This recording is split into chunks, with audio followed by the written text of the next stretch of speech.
Hi ಎಲ್ರಿಗೂ ನಮಸ್ಕಾರ. ನೀವು ನೋಡ್ತಾ ಇದ್ರೆ ನಮ್ಮ KFI. ನಾನು ಆಂಕರ್ ರಂಗನಾಥ್ ಗೌಡ. ಜನವರಿ 16ನೇ ತಾರೀಕು ನಮ್ಗೆಲ್ಲ ಪಾಠ ಹೇಳ್ಕೊಡೋದಕ್ಕೆ ಭಾರತಿ ಟೀಚರ್ ತೆರೆ ಮೇಲೆ ಬರ್ತಾ ಇದ್ದಾರೆ. ಸೊ ಇವಾಗ ಚಿತ್ರತಂಡ ನಮ್ ಜೊತೆಗಿದ್ದಾರೆ, ಅವ್ರನ್ನ ವೆಲ್ಕಮ್ ಮಾಡೋಣ. ಮೊದಲನೇದಾಗಿ ಈ ಒಂದು ಚಿತ್ರದ ಸಾರಥ್ಯವನ್ನ ವಹಿಸಿಕೊಂಡಿರುವಂತಹ ಪ್ರಸನ್ನ ಅವರಿದ್ದಾರೆ. ಸರ್ ನಮಸ್ಕಾರ, ಸ್ವಾಗತ. ನಮಸ್ತೆ. ಹೇಗಿದ್ದೀರಾ? Fine, super. ಎಸ್. ಅಂಡ್ ಈ ಒಂದು ಮುಖ್ಯ ಭೂಮಿಕೆಯಲ್ಲಿ ಅಭಿನಯಿಸಿರುವಂತಹ ರೋಹಿತ್ ರಾಘವೇಂದ್ರ ಅವ್ರನ್ನು ಕೂಡ ಇದ್ದಾರೆ, ಅವ್ರನ್ನು ಕೂಡ ಸ್ವಾಗತ ಕೋರೋಣ. ನಮಸ್ಕಾರ. ಎಸ್. ಅಂಡ್ ಇನ್ನೊಬ್ರು ಮೈನ್ ಟೀಚರ್ ನಮ್ ಜೊತೆಗಿದ್ದಾರೆ. ಸೊ ನಮ್ಗೆಲ್ಲರೂ ಕೂಡ ಪಾಠ ಹೇಳ್ಕೊಡ್ತೀನಿ ಅಂತ ಹೇಳಿ ನಮ್ ಜೊತೆಗೆ ಇವಾಗ ಕಾರ್ಯಕ್ರಮದಲ್ಲಿ ಜಾಯ್ನ್ ಆಗಿದ್ದಾರೆ. ಸೊ ಲೆಟ್ಸ್ ವೆಲ್ಕಮ್ ಯಶಿಕಾ ಅವ್ರನ್ನ. ನಮಸ್ಕಾರ. Hello. Hi. So Bharati teacher ಆಗಿ ಬರ್ತಾ ಇದೀರಾ ನೀವು. ಅಂಡ್ ಐ ಥಿಂಕ್ ಈ ಏಜ್ ನಲ್ಲಿ ಯಾರು ಟೀಚರ್ ಆಗ್ಬೋದು ಅಂತ ಹೇಳಿ ತುಂಬಾನೇ ಜನ ಗೆಸ್ ಮಾಡ್ತಾ ಇರ್ತಾರೆ. ಅಂದ್ರೆ ಈ ಏಜ್ ಅಲ್ಲೂ ಕೂಡ ಟೀಚರ್ ಆಗ್ಬೋದಾ ಅಂತ ಹೇಳಿ. ಬಟ್ ಹೆಂಗಿತ್ತು ನಿಮಗೆ ಈ ಏಜ್ ನಲ್ಲಿ ಟೀಚರ್ ಆಗಿದ್ದು? ಇದು ಒಂದು ವಂಡರ್ಫುಲ್ ಎಕ್ಸ್ಪೀರಿಯನ್ಸ್ ಮೂವಿ. ಓಕೆ. ಅಂದ್ರೆ ನಾನು ಟೀಚರ್ ಆಗ್ತೀನಿ, ಬಟ್ ಅಂದ್ರೆ ಯಾವ ತರ ಟೀಚರ್ ಅಂದ್ರೆ ಪುಟ್ ಮಕ್ಳುಗಳಿಗೆ ಆಮೇಲೆ ಇಡೀ ಊರ್ಗೆ ಹೇಳ್ಕೊಡೋ ಅಂತ ಟೀಚರ್ ಆಗ್ತೀನಿ. ಓಕೆ ಸರ್, ಭಾರತಿ ಟೀಚರ್ ಅಂತ ಹೇಳಿ ನೀವು ಈ ಒಂದು ಟೈಟಲ್ ಇಡೋದಕ್ಕೆ ಏನ್ ಕಾರಣ? ಇದು ಸಿಂಪಲ್.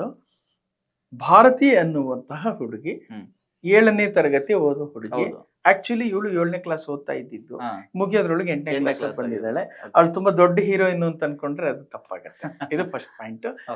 ಭಾರತಿ ಅನ್ನುವ 7ನೇ ತರಗತಿ ಓದೋ ಹುಡುಗಿ ತನ್ನ ಊರಿನ ಪ್ರತಿಯೊಬ್ಬರನ್ನು ಕೂಡ ಓದೋ ಬರೆಯೋ ಹಾಗೆ ಮಾಡ್ಬೇಕು ಅಂತ ಒಂದು ಕನಸು ಕಾಣ್ತಾಳೆ, ಸಂಕಲ್ಪ ಮಾಡ್ತಾಳೆ. ಹೇಗೆ ಸಾಧಿಸ್ಕೊಳ್ತಾಳೆ ಅನ್ನುವಂಥದ್ದೇ ಕತೆ. Simple, 2 line. So Bharati teacher ಆಗಿ ಹೇಗೆ ಬದಲಾಗ್ತಾಳೆ ಅಷ್ಟೇ ಕತೆ. ಓಕೆ, ಒಂದೇ ಸಾಲಲ್ಲಿ. ಎಸ್. ಇನ್ನು ರೋಹಿತ್ ರಾಘವೇಂದ್ರ ಅವರು ಒಂದ್ ಸ್ವಲ್ಪ ರಫ್ ಅಂಡ್ ಟಫ್ ಆಗಿ ಕಾಣಿಸ್ಕೊಂಡಿದ್ದೀರಾ. ನಿಮ್ಮ ಒಂದು ಪಾತ್ರದ ಬಗ್ಗೆ ಹೇಳ್ಬೇಕು ಅಂದ್ರೆ? ಸರ್, ನಮ್ ಕ್ಯಾರೆಕ್ಟರ್ ಬಗ್ಗೆ ಹೇಳೋದಾದ್ರೆ ಡೇ ಟು ಡೇ ಲೈಫ್ ಅಲ್ಲಿ ನೋಡ್ತಾ ಇರ್ತೀರಾ, ಇನ್ನಿ ಕೆಲಸ ಆಗ್ಲಿಲ್ಲ, ನಾವ್ ಎಷ್ಟು 100% ಬೇರೆಯವ್ರು ಬಂದ್ಬಿಟ್ಟು ಅಡ್ಡ ಆಗ್ತಿರ್ತಾರೆ ಕೆಲಸದಲ್ಲಿ. ಸೊ ಅಲ್ಲಿ ಬರೋ ಫ್ರಸ್ಟ್ರೇಷನ್ ಆ ಕ್ಯಾರೆಕ್ಟರ್ ಇದು. ಓಕೆ. ಆ ಕ್ಯಾರೆಕ್ಟರ್ ಹೇಗೆ ಇವ್ರಿಗೆ ಅಡ್ಡ ಆಗುತ್ತಾ ಇಲ್ಲ ಅವ್ರಿಗೆ ಹೆಲ್ಪ್ ಆಗುತ್ತಾ ಅನ್ನೋದೇ.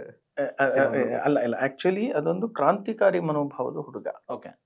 ಅನ್ಯಾಯಕ್ಕೆ ಸಿಡಿದೇಳುವಂತಹ ಗುಣ. ಅವನಿಗೆ ಅನ್ಯಾಯ ಆಗಿದೆ, ಅವನಿಗೆ ಅನ್ಯಾಯ ಆಗಿತ್ತು, ಮೊದಲಿಂದಲೂ ಅನ್ಯಾಯಕ್ಕೆ ಸಿಡಿದೇಳುವಂತಹ ವ್ಯಕ್ತಿತ್ವ. ಓಕೆ. ಹಾಗಾಗಿ ಸಮಸ್ಯೆಗಳಿಗೆ ಸಿಕ್ಕಾಕೊಳ್ತಾನೆ. ಅವನಿಗೂ ಅನ್ಯಾಯ ಆಗತ್ತೆ. ಅದಕ್ಕಾಗಿ ಅವನು ಇನ್ನಷ್ಟು ರೊಚ್ಚಿಗೆದ್ದು ಒಂದು ದೊಡ್ಡ ಸಂಘಟನೆಯನ್ನ ಕಟ್ಕೊಂಡು ಮಾಡ್ತಾ ಇರ್ತಕ್ಕಂಥ ಒಬ್ಬ ಆಂಗ್ರಿ ಯಂಗ್ ಮ್ಯಾನ್. ಓಕೆ. ಅದು ಕ್ಯಾರೆಕ್ಟರ್ ಅದು. ಸೊ ಅದು ಈ ಸಿನಿಮಾದಕ್ಕೆ ಹೇಗೆ ಪ್ಲಸ್ ಆಗತ್ತೆ ಮೈನಸ್ ಆಗತ್ತೆ ಅನ್ನೋದನ್ನ ಚಿತ್ರದಲ್ಲಿ ನೋಡ್ಬೇಕಾಗ್ತದೆ. ಇನ್ನು ನೀವು ಬಾಲನಟಿಯಾಗಿ ಸೀರಿಯಲ್ಸ್ ಗಳಲ್ಲಿ ಬಹಳಷ್ಟು ಎಪಿಸೋಡ್ಸ್ ಗಳನ್ನ ಮಾಡಿದಿರಾ. ಉದೋ ರೇಣುಕಾ ಯಲ್ಲಮ್ಮ, ಈ ರೀತಿಯಾದಂತ ಸೀರಿಯಲ್ಸ್ ಗಳನ್ನ ಮಾಡ್ಕೊಂಡು ಬಂದಿದ್ದಾದ ನಂತರ ಒಂದು ಮೂವಿನಲ್ಲಿ ಆಕ್ಟ್ ಮಾಡ್ಬೇಕು ಅಂತ ಚಾನ್ಸ್ ಸಿಕ್ತಾಗ ನಿಮ್ಗೆ ಯಾವ ರೀತಿಯಾದಂತ ಒಂದು ಥಾಟ್ ಪ್ರೊಸೆಸ್ ಓಡ್ತಾ ಇತ್ತು ಮೈಂಡ್ ಅಲ್ಲಿ? ನಾನು ಮೊದ್ಲಿಂದ ಸೀರಿಯಲ್ಸ್ ಮಾಡ್ಕೊ ಬಂದಿದ್ರಿಂದ ಆಗ ತಾನೇ ಉದೋದೋಶಿ ರೇಣುಕಾ ಯಲ್ಲಮ್ಮ ಮುಗಿಸ್ಕೊಂಡ್ ಬಂದಿದ್ದೆ. ಸೊ ಈ ಮೂವಿಗ್ ಬಂದಾಗ ಅಂದ್ರೆ ಫುಲ್ ಅದು ಬುಕ್ಕಿಶ್ ಲ್ಯಾಂಗ್ವೇಜ್ ಇತ್ತಲ್ವಾ, ಇದು ನಾರ್ಮಲ್ ಲ್ಯಾಂಗ್ವೇಜ್ ಬರಕ್ಕೆ 1-2 days ಟೈಮ್ ತಗೊಂಡು. ಬಟ್ ಸರ್ ಅಂತೂ ಒಂದೊಂದ್ ಸ್ವಲ್ಪ ಮಿಸ್ಟೇಕ್ ಆಗೇ ಆಗುತ್ತೆ ಅಲ್ವಾ ಎಲ್ರು. ಆಗ ಸರ್ ಬಂದ್ಬಿಟ್ಟು ನೀನ್ ಮಾಡೇ ಮಾಡ್ತೀಯಾ, ಏನು ಭಯ ಪಡ್ಬೇಡ, ಹಿಂಗ್ ಮಾಡು ಚೆನ್ನಾಗ್ ಬರುತ್ತೆ, ಹಂಗ್ ಮಾಡು ಚೆನ್ನಾಗ್ ಬರುತ್ತೆ ಅಂತ ಹೇಳಿ ತುಂಬಾ ಪ್ರೋತ್ಸಾಹ ಕೊಟ್ರು. ತುಂಬಾನೇ ಹೆಲ್ಪ್ ಮಾಡಿದ್ರು ನನ್ಗೆ ಎಲ್ರ ಕೂಡ. ಆಮೇಲೆ ನನ್ ಕೋ ಆಕ್ಟರ್ಸ್ ಕೂಡ ತುಂಬಾನೇ ಹೆಲ್ಪ್ ಮಾಡಿದ್ರು. ಸಿ.ಕೈ ಚಂದ್ರು ಸರ್ ಅಂತೂ ತುಂಬಾನೇ ನನ್ಗೆ ಸ್ವಲ್ಪ ಸ್ಯಾಡ್ ಮೂಮೆಂಟ್ ಅಂತ ಬರುತ್ತಲ್ವಾ, ಅವಾಗ ಅವ್ರೆಲ್ಲ ನನ್ ಇಟ್ಕೊಂಡ್ ಡ್ಯಾನ್ಸ್ ಎಲ್ಲಾ ಮಾಡಿಸ್ಕೊಂಡು ಎಷ್ಟ್ ಚೆನ್ನಾಗಿ ಮುದ್ಮೆಲ್ಲ ಮಾಡ್ಕೊಂಡು ಚೆನ್ನಾಗಿತ್ತು. ಅದೊಂಥರ ಎಕ್ಸ್ಪೀರಿಯನ್ಸ್. ಓಕೆ. ಸೊ ಬೇಸಿಕಲಿ ಇವಾಗ ಒಂದು ಸ್ಟಾರ್ ಕಾಸ್ಟ್ ಅಂತ ನೋಡ್ತೀವಿ ಅಂದ್ರೆ ಸರ್, ಇವಾಗ ನಮ್ಗೆ ಹೈಲೈಟ್ ಆಗಿರುವಂತಹ ಪರ್ಸನಾಲಿಟೀಸ್ ಗಳಿದ್ರೆ ಮೂವಿನಲ್ಲಿ ಅದೊಂಥರ ಪ್ಲಸ್ ಪಾಯಿಂಟ್ ಆಗುತ್ತೆ. ಪ್ಲಸ್ ಹೊಸ ಕಲಾವಿದರ ಜೊತೆಗೆ ಅವರನ್ನು ಕೂಡ ಒಂದು ಎಕ್ಸ್ಪೀರಿಯನ್ಸ್ ಅನ್ನ ಶೇರ್ ಮಾಡ್ಕೊಳ್ಳುವಂತ ಒಂದು ಇನ್ಸಿಡೆಂಟ್ಸ್ ಗಳು ಬರ್ತಾ ಇರುತ್ತೆ. ಸೊ ಇವಾಗ ಹೊಸ ಒಂದು ತಂಡನ ಕಟ್ಕೊಂಡು ಹೋದಾಗ ಹೊಸಬರ ಒಂದು ತಂಡ ಮೂವಿನಲ್ಲಿ ಮಾಡ್ತಾ ಇದಾರೆ ಅಂತ ಹೇಳಿದಾಗ ಅವರ ಒಂದು ಸಪೋರ್ಟ್ ಹೇಗಿತ್ತು ಸರ್, ಹಿರಿಯ ಕಲಾವಿದರದ್ದು? ಅದ್ರ ಬಗ್ಗೆ ಮಾತಾಡಂಗೆ ಇಲ್ಲ. ಚಂದ್ರಣ್ಣ ಈಗ ಅದೇ ಅವ್ರಿಗೆ ಫೋನ್ ಮಾಡ್ತಾ ಇದ್ದೆ, ಸಂಜೆ ಪ್ರೆಸ್ ಮೀಟ್ ಇದೆ ಬರಬೇಕು ಅಂತ ಅನ್ನೋದೆಲ್ಲ. ಅದ್ರದ್ದು ಅವ್ರಿಗೆ ಯಾವಾಗ ಕೇಳಿದ್ರು ಅವಾಗ ಡೇಟ್ ಕೊಟ್ಟಿದ್ದಾರೆ. ಅದು it is not about money. ಒಂದು ಹೃದಯವಂತಿಕೆ ಅದು, ಮತ್ತೆ ನಮ್ಮ ಸ್ನೇಹ. ತುಂಬಾ ತುಂಬಾ ಸಪೋರ್ಟ್ ಮಾಡಿದ್ದಾರೆ. ಅವ್ರಿಗೆ ನಾವು ಯಾವತ್ತೂ ಕೃತಜ್ಞರು. ಮುಖ್ಯವಾಗಿ ಚಂದ್ರಣ್ಣ ಅವರ ಅಪಿಯರೆನ್ಸೇ ಚಂದ. ಅವ್ರನ್ನ ನೀವು ನೋಡ್ಬೇಕು ಸಿನಿಮಾದಲ್ಲಿ. ನಾವು ಒಂದು ಆ ಟೀಸರ್ ಕೂಡ ಬಿಟ್ಟಿದ್ರಲ್ಲೂ ಕೂಡ ಒಂದು ಟೀಚರ್ ಹೇಗೆ ಆ ಮಗುನ ತಯಾರು ಮಾಡ್ತಾಳೆ, ಸಿಟ್ಟು ಒಂದು ಆಯುಧ ಕಂದ ಅನ್ನುವಂಥದ್ದು ಆ ಹ್ಮ್. ಟೀಸರ್ ನೀವು ನೋಡಿದ್ರೆ ಇಡೀ ಸಾಂಗ್ ಅವ್ರ ಕೈನಲ್ಲಿ ಹಾಡಿಸಿದ್ದೀನಿ. ಅದು ಹಾಡಲ್ಲದ ಹಾಡು, ಓಕೆ. ಅದು ಅದರದೊಂದು ವೈಶಿಷ್ಟ್ಯ. ಅದು ತುಂಬಾ ಚೆನ್ನಾಗಿದೆ. ಸಿಟ್ಟು ಒಂದು ಆಯುಧ ಕಂದ, ಅದನ್ನ ಒಳ್ಳೇದಕ್ಕೆ ಬಳಸಿದ್ರೆ ಚಂದ. ಈ ತರ ಅವ್ರು ಹೇಳ್ತಾ ಹೋಗ್ತಾರೆ. ಗಾಂಧಿಗೆ ಇದ್ದಿದ್ದು ಸಿಟ್ಟು, ಹೌದು. ಆದ್ರೆ ಅದು ನಿಜವಾದ ಸಾತ್ವಿಕ ಸಿಟ್ಟು. ಈ ತರ ಅವ್ರು ಹೇಳ್ತಾ ಹೋಗ್ತಾರಲ್ಲ, ಈ ರೀತಿಯಾಗಿ ಹೇಳ್ತಾ ಹೇಳ್ತಾ ಈ ಮಗುವನ್ನ ತಿದ್ದಿ ಬೆಳೆಸುವಂತ ವ್ಯಕ್ತಿತ್ವ ಅವರದು. ಓಕೆ. ಬಾಲ್ಯದಲ್ಲಿ ಹಾ. ಅದು ತಂದೆನ ಕಳ್ಕೊಂಡು ಮಗು, ಅದು ತಂದೆ ಅವರ ಸ್ನೇಹಿತ. ಓಕೆ. ಸೊ ಹಾಗಾಗಿ ಆ ಮಗುವನ್ನ ಅವರು ಬಾಲ್ಯದಿಂದ ಹಾಗೆ ಕಾಪಾಡ್ಕೊಂಡು ಬರ್ತಾರೆ, ಬೆಳೆಸ್ತಾರೆ. ಅವಳಲ್ಲಿ ಈ ರೀತಿ ಯೋಚನೆ ಚಿಂತನೆಗಳು ಬೆಳೆಯೋದಕ್ಕೆ, ಒಂದು ಸಂಕಲ್ಪಗಳು ಬರೋದಕ್ಕೆ, ಅವಳಷ್ಟು ಬುದ್ಧಿವಂತೆ ಆಗೋದಕ್ಕೆ, ಇದೆಲ್ಲದಕ್ಕೂ ಕಾರಣ ಅವರು ಕಲಿಸ್ಕೊಟ್ಟಂತ ಸಂಸ್ಕಾರ. ಓಕೆ. ಇದು ಅವರ ಪಾತ್ರ. ಇನ್ನು ಸೆಟ್ ಅಲ್ಲಿ ಸಿ ಕೈ ಚಂದ್ರು ಸರ್ ಇರ್ತಾರೆ ಅಂತ ಕೇಳಿದ್ರೆ ಅವರು ಕೈ ರುಚಿನ ನೋಡ್ಬೇಕು ಅಂತ ಹೇಳಿ ಬಹಳಷ್ಟು ಜನಕ್ಕೆ ಆಸೆ ಇರುತ್ತೆ. ಏನಾದ್ರು ಕುಕಿಂಗ್ ಮಾಡ್ಕೊಟ್ಟಿದ್ರಾ? ಏನ್ ಮಾಡ್ಕೊಟ್ಟಿದ್ರು. ಸ್ಪೆಷಲ್ ರೆಸಿಪಿ ಮಾಡ್ಕೊಟ್ಟಿದ್ರು? ಉಪ್ಮಾ ಮಾಡ್ಕೊಟ್ಟಿದ್ರು, ಓಕೆ. ತುಂಬಾನೇ ಚೆನ್ನಾಗಿತ್ತು. ಆಮೇಲೆ ಇನ್ನೊಂದ್ ಏನೋ ಮಾಡ್ಕೊಟ್ಟಿದ್ರು, ಅದ್ ನನ್ ನೆನ್ಪಿಲ್ಲ. ಹಾ. ಬಟ್ ನನ್ಗೆ ಕುಕಿಂಗ್ ಟಿಪ್ಸ್ ಎಲ್ಲ ಕೊಡ್ತಾ ಇದ್ರು, ನಾನು ಅದು ಟ್ರೈ ಮಾಡಿದೆ, ತುಂಬಾನೇ ಚೆನ್ನಾಗ್ ಬಂದಿತ್ತು. ಸೊ ನಿಮ್ಗೆ ಕುಕಿಂಗ್ ಎಲ್ಲ ಮಾಡ್ತೀಯ ನೀನು? ಮ್ಯಾಗಿ, ಸುಳ್ಳು. ಹೇಗೆ ಮಾಡೋಕು ಟಿಪ್ಸ್ ಬೇಕು. ಇಲ್ಲ, ಲೆಮನ್ ಕೊರಿಯಂಡರ್ ಅಂತ ಹೇಳ್ಕೊಟ್ಟಿದ್ರು, ನಾನು ಟ್ರೈ ಮಾಡಿ. Okay. ಹೌದಾ? Very nice. ಸೊ ನಿಮ್ಮಿಬ್ರದ್ದು ಅಂದ್ರೆ ಒಂಥರ ಟಾಮ್ ಅಂಡ್ ಜೆರಿ ಫೈಟ್ ತರನೇ ಇರ್ತಾ ಇತ್ತಾ ಸೆಟ್ ಅಲ್ಲೂ? ಹೇಗೆ? ಇವ್ರು ಯಾವಾಗ್ಲೂ ಜೆರ್ರಿನೇ ಅವರು. ಹಾ. ಅದೇ ತರ ಎಲ್ರ ಜೊತೆ ಅದೇ ತರ ಇರ್ತಾರೆ. ನನ್ ಜೊತೆ ಒಂದೇ ಅಲ್ಲ, ಪ್ರತಿ ಸೆಟ್ ಅಲ್ಲಿ DOP ಅವ್ರಿಗೂ ಫುಲ್ ಟಾರ್ಚರ್. ಓಕೆ. ಸೊ ತುಂಬಾ ಟೇಕ್ಸ್ ತಗೊಂಡು ಮಾಡಿದಂತಹ ಒಂದ್ ಸೀನ್ ಏನಾದ್ರು ನೆನಪಿದ್ಯಾ? ತುಂಬಾ ಟೇಕ್ಸ್ ತಗೊಂಡೇ ಇಲ್ಲ. ಹೌದಾ? ಎಲ್ಲ ಅಂದ್ರೆ ಲೈಕ್ 1 ಟೇಕ್ ಅಥವಾ 2 ಟೇಕ್ 3 ಟೇಕ್ ಅಲ್ಲಿ ಮುಗಿಸ್ತದ್ರೆ ಹೇಗೆ ಸರ್? ಇಲ್ಲ ಇಲ್ಲ, C the thing is actually ನಿಮಗೆ ನಾವು ಶಾರ್ಟ್ ಅನ್ನ ಲೆಂತಿ ಶಾರ್ಟ್ ಇಟ್ಟಾಗ ಮಾತ್ರ ಆ ಥರದ್ದು ಸಮಸ್ಯೆಗಳಾಗ್ತದೆ. ನೀವು ಇವ್ರಿಗೆ ಕೇಳಿದ್ರೆ ಅವ್ರದ್ದು ಲೆಂತಿ ಶಾರ್ಟ್ಗಳು ಇರಲಿಲ್ಲ. First point. ಓಕೆ. ಏನಿದ್ರು ಶಾರ್ಪ್ ಡೈಲಾಗ್, ಓಕೆ. 2 ಲೈನ್, ಒಂದು ಬೆಂಕಿ ತರ ಪಂಚ್ ತರ ಆ ಥರದ್ದು ಮಾತ್ರ ಇರ್ತಿತ್ತದು. ಸೊ ಹಾಗಾಗಿ ಅವ್ರಿಗೆ ಆ ಥರದ್ದು ಬರಲ್ಲ. ಬಟ್ ಫಸ್ಟ್ ಡೇ ಮಾಡಿದ್ದಾರೆ ಸಮಸ್ಯೆ. ಯಾಕಂದ್ರೆ ಮೊದಲನೇ ದಿವಸನೇ ಸಿಂಗಲ್ ಟೇಕ್ ಮಾಡುವಂತ ಆರ್ಟಿಸ್ಟ್ಗಳು ತುಂಬಾ ಕಷ್ಟ. ಸೊ ಮೊದಲನೇ ದಿವಸ ಒಂಚೂರು ಸಮಸ್ಯೆಗಳಾಗಿರ್ಬೋದು, ಅದು ಬಿಟ್ರೆ ಅವ್ರಿಗೆ ಅದಲ್ಲ. ಬಟ್ ಇವಳಿಗೆ ಸಾಕಷ್ಟು ಚಾಲೆಂಜಸ್ಗಳಿತ್ತು. ಯಾಕಂದ್ರೆ ಕೆಲವೊಂದ್ಸಲ ಒಂದೊಂದು ಪ್ಯಾರ ಒಂದು ಫುಲ್ ಲೆಂತ್ ನೀವು ಕಂಪ್ಲೀಟ್ ಆಗಿ ಹಿಂಗೆ ಹೇಳ್ಬೇಕು ಅಂತ ಅದಕ್ಕೆ ತಯಾರಾಗ್ತಾಳೆ ಅವಳು. She is very talented. ಅದ್ರ ಬಗ್ಗೆ ಮಾತಾಡೋ ಹಾಗಿಲ್ಲ. ಹೆಚ್ಚು ಕಮ್ಮಿ 3/4 ಪೇಜ್ ಇದ್ರದನ್ನ ಒಂದೇ ಫ್ಲೋನಲ್ಲಿ ಹೇಳುವಷ್ಟು ಅವಳಿಗೆ ಸಾಮರ್ಥ್ಯ ಇದೆ. ಆದ್ರೆ ಏನ್ ಮಾಡ್ತೀರಿ, ಚೇಷ್ಟೆ, ಫೋಕಸ್ ಕಮ್ಮಿ ಇರತ್ತಲ್ಲ. ಫೋಕಸ್ ಕಮ್ಮಿ ಇದ್ದಾಗ ಆಟ ಆಡ್ಕೊಂಡು ಹಿಂಗೆಲ್ಲ ಮಾಡ್ಕೊಂಡು ನಲ್ದಾಡ್ಕೊಂಡು ಅವಾಗೆಲ್ಲ ಬೈಸ್ಕೊಂಡು ಹತ್ಕೊಂಡು ಎಲ್ಲ ಇದೆ. ಬಟ್ ತುಂಬಾ ಒಳ್ಳೆ ಪರ್ಫಾರ್ಮೆನ್ಸ್ ಮಾಡಿದ್ದಾಳೆ ಆ ವಿಷಯದಲ್ಲಿ. ಏನು ದೂಸರ ಮಾತಾಡೋ ಹಾಗಿಲ್ಲ. ಅವಳ ಅಭಿನಯ ಇದರಲ್ಲಿ ಮುಖ್ಯ ಪಾತ್ರಕ್ಕೆ ಏನು ಬೇಕಿತ್ತಲ್ಲ ಅದು ಸಂಪೂರ್ಣವಾಗಿ ನ್ಯಾಯ ಸಲ್ಲಿಸಿದ್ದಾಳೆ. ಅದ್ರ ಬಗ್ಗೆ ಮಾತಾಡೋ ಹಾಗಿಲ್ಲ. ಮತ್ತೆ ನಾವು ನಿರೀಕ್ಷೆ ಮಾಡಿದ್ದಕ್ಕಿಂತ ಹೆಚ್ಚಾಗಿ ತುಂಬಾ ಒಳ್ಳೆ ಪರ್ಫಾರ್ಮೆನ್ಸ್ ಅನ್ನ ದೃಶ್ಯಗಳಲ್ಲಿ ಆಮೇಲೆ ರೋಹಿತ್ ಕೂಡ ಕೊಟ್ಟಿದ್ದಾನೆ. ಚಂದ್ರು ಸರ್ ಬಗ್ಗೆ, ಅಶ್ವಿನ್ ಸರ್ ಬಗ್ಗೆ, ಜಿ ಅವ್ರ ಬಗ್ಗೆ, ಅವ್ರಗಳ ಬಗ್ಗೆ ಎಲ್ಲ ಏನು ಹೇಳೋ ಮಾತೇ ಇಲ್ಲ. ಬಿಕಾಸ್ ಅವ್ರು ಬಂದಿರೋದೇ ಕಲೆಯನ್ನ ರಕ್ತದಲ್ಲಿ ಮೈಗೂಡಿಸ್ಕೊಂಡು, ಹಾಗಾಗಿ ರಂಗಭೂಮಿನಲ್ಲಿ ಅವರು ಮಾಡೋದಕ್ಕೆ ಸಾಧ್ಯ ಇದೆ. ಒಟ್ಟಾರೆಯಾಗಿ ನಮ್ಮ ಚಿತ್ರತಂಡದಲ್ಲಿ ಎಲ್ಲ ಆರ್ಟಿಸ್ಟ್ಗಳು, ಕಲಾವಿದರು ಸಂಪೂರ್ಣವಾದಂಥ ಅಭಿನಯವನ್ನ, ಪ್ರೌಢ ಅಭಿನಯವನ್ನ ಕೊಟ್ಟಿದ್ದಾರೆ. ಅವ್ರಿಗೆ ನಾವು ಧನ್ಯವಾದ ಹೇಳಲೇಬೇಕು. ಹಾಗೆ ತಾಂತ್ರಿಕ ವರ್ಗ ಕೂಡ ಹಾಗೆ ತುಂಬಾ ಒಳ್ಳೆ. ನಮ್ಮ ಕ್ಯಾಮ್ರಾಮನ್ ಹಳ್ಳಿಕಟ್ಟಿಯವರು, ಇವ್ರನ್ನೆಲ್ಲ ಮುದ್ದಾಗಿ ಕಲರ್ಫುಲ್ ಆಗಿ ಫ್ರೇಮ್ ಇಡೋದೇನೆ ಅವ್ರದ್ದು ಹಿಂಗೆ ಇರಬೇಕು. ಇಟ್ಸ್ ಗುಡ್ ಇನ್ ಎಡಿಟಿಂಗು, ಅದು ಎಲ್ಲ ಟೋಟಲ್ ಆಗಿ ತಾಂತ್ರಿಕವಾಗಿ ಮತ್ತೆ ದೃಶ್ಯಾತ್ಮಕವಾಗಿ ಕೂಡ ಎರಡು ಚೆನ್ನಾಗಿದೆ ಅಂತ ನನ್ನ ಭಾವನೆ. ಓಕೆ. ಸೊ ಇನ್ನು ಸೀರಿಯಲ್ಸ್ ಗಳಲ್ಲಿ ಪೇಜ್ ಗಟ್ಟಲೆ ಡೈಲಾಗ್ಸ್ ಇರ್ತಾ ಇತ್ತು. ಬಟ್ ಆದ್ರೆ ನಿಮ್ಗೆ ಅಲ್ಲಿ ಕೆಲವು ಸರಿ ಪ್ರಾಂಪ್ಟ್ ಕೊಡ್ತಾ ಇರ್ತಾರೆ, ಅಥವಾ ಆಕ್ಟ್ ಮಾಡೋದಕ್ಕೆ ಈಸಿ ಆಗ್ತಾ ಇರುತ್ತೆ. ಇಲ್ಲ ಅಂತ ಹೇಳಿದ್ರೆ ಸೀನ್ ಬೈ ಸೀನ್ ಕಟ್ ಮಾಡ್ಕೊಂಡು ತಗೊಂತಾ ಇರ್ತಾರೆ. ಬಟ್ ಆದ್ರೆ ಮೂವಿಗೂ ಮತ್ತೆ ಸೀರಿಯಲ್ಗೂ ಎಷ್ಟು ಡಿಫ್ರೆನ್ಸ್ ನೋಡಿದ್ರಿ? ಸೀರಿಯಲ್ ಅಲ್ಲಿ ಪ್ರಾಂಪ್ಟ್ ಕೊಡ್ತಾ ಇರ್ತಾರೆ, ಅಲ್ಲಲ್ಲೇ ತಗೋಬಿಡ್ಬೋದು. ಸಿನಿಮಾದಲ್ಲಿ ಅಂದ್ರೆ ಕಟ್ ಮಾಡಲ್ಲ, ಒಂದೇ ಸರಿ ತಗೋಬೇಕು, ಮೆಮೊರೈಸ್ ಮಾಡ್ಕೊಂಡು ಆಮೇಲೆ ಫೈನಲಿ ತಗೋಬೇಕು. ಓಕೆ. ಸೊ ಯಾವ್ದು ಈಸಿ ಆಗ್ತೈತೆ ನಿಮ್ಗೆ ಬೇಸಿಕಲಿ? ಇವಾಗ ಅಲ್ಲಿ ಇದ್ದಂತಹ ಒಂದು ಅಚ್ಚ ಕನ್ನಡನ ಅಥವಾ ಇಲ್ಲಿ ಇದ್ದಂತಹ ಸ್ವಲ್ಪ ಈ ತರದ ನಮ್ ನಾರ್ಮಲ್ ಕನ್ನಡ ಮಾತಾಡ್ತೀವಲ್ಲ, ಇಂಗ್ಲಿಷ್ ಮತ್ತೆ ಕನ್ನಡ ಮಿಕ್ಸ್ ಮಾಡಿ ಯಾವ ತರದ ಡೈಲಾಗ್ಸ್ ಗಳು ಇಷ್ಟ ಆಗ್ತದೆ? ನನ್ಗೆ ಎರಡು ಇಷ್ಟ ಆಯ್ತು. ಬುಕ್ಕಿಶ್ ಲ್ಯಾಂಗ್ವೇಜುನು ಸ್ವಲ್ಪ ಅದು ಡಿಫಿಕಲ್ಟೇ ಇದೆ, ಹೌದು. ಅದು ಈಸಿ ಅಂತ ಹೇಳಕ್ ಆಗಲ್ಲ. ನಮ್ ನಾರ್ಮಲ್ ಕನ್ನಡನು ತುಂಬಾನೇ. ಓಕೆ, ಸೊ ಇವಾಗ ನಿಮ್ಮ ಭಾರತಿ ಟೀಚರ್ನ ಒಂದು ಮೂವಿಯ ಸಿನಾಪ್ಸಿಸ್ ಅನ್ನ ನಿಮ್ಮ ಅಚ್ಚ ಕನ್ನಡದಲ್ಲಿ ಅಂದ್ರೆ ಬುಕಿಶ್ ಕನ್ನಡದಲ್ಲಿ ನೀವೇನ್ ಮಾತಾಡ್ತಿರಲ್ಲ, ಒಂದ್ 30 ಸೆಕೆಂಡ್ಸ್ ಅದ್ರ ಬಗ್ಗೆ ಹೇಳ್ಬೇಕು ಅನ್ನೋದಾದ್ರೆ ಒಂದ್ 30 ಸೆಕೆಂಡ್ಸ್ ಅಲ್ಲಿ ಇಂಗ್ಲಿಷ್ ಪದ ಯೂಸ್ ಮಾಡೋದು, ಆಂಗ್ಲ ಪದ ಯೂಸ್ ಮಾಡದೇನೆ ಬಳಸದೇನೆ ನೀವು ಮಾತಾಡ್ತೀರ ಅನ್ನೋದಾದ್ರೆ ಭಾರತೀಯ ಟೀಚರ್ನ ಬಗ್ಗೆ. ಭಾರತಿ ಟೀಚರ್ ಒಂದು ಚಿಕ್ಕ ಹುಡುಗಿ ಭಾರತಿ. ಅವಳು ಅವ್ರ ಊರಲ್ಲಿರೋ ಪ್ರತಿಯೊಬ್ರು ಕೂಡ ನಮ್ಮ ಮಾತೃಭಾಷೆ ಕನ್ನಡದಲ್ಲಿ ಓದೋ ಹಾಗೆ ಬರೆಯೋ ಹಾಗೆ ಮಾಡ್ಬೇಕು ಅಂತ ಒಂದ್ ಕನ್ಸ್ ಕಂಡಿರ್ತಾಳೆ.